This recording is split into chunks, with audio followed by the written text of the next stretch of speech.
Jambo na karibu. Isaya Yunge ni nani?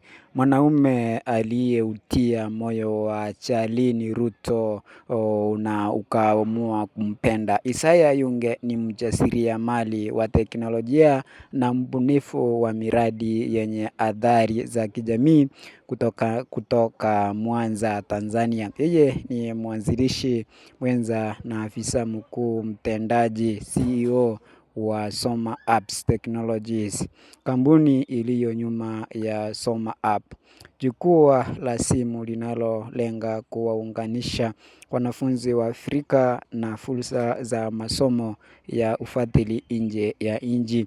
Pia anahusishwa na Good Sam Technologies na ni mwanzilishi mwenza wa Smart Kenya LLC, kampuni inayojihusisha na teknolojia za nyumba ya janja, smart home technology.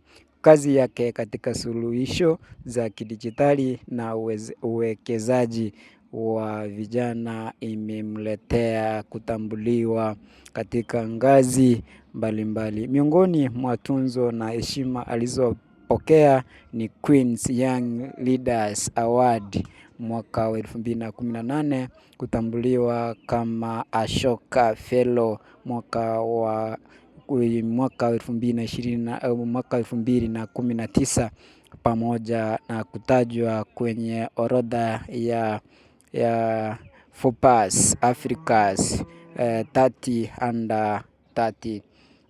Isaya Yunge pia amepata mafunzo kuhusu mifumo endelevu ya biashara kupitia Swedish Institute. Alisoma kozi ya Leading Change katika chuo kikuu cha Cambridge na ni mhitimu wa Harvard Ministerial Leadership Program. Isaya Yunge sasa alimuoa mtoto wa Rais William Ruto ambaye anaitwa Charlene Ruto. Ni harusi ambayo ilikita mizizi na kuvunja rekodi. Alitoa mahari ya bilioni 7 na akanunua pete ya milioni 56, na pia akanunulia familia ya Ruto chopa mbili ambazo ni kama zinalenga kumsaidia Ruto katika kampeni za mwaka ujayo. Ni hayo tu kwa sasa. Langu jina lasalia kuwa Maskini Msomi. Kitu ambacho nakuomba kila wakati ni kwamba hakikisha ya kwamba una subscribe kwenye channel hii ili uweze.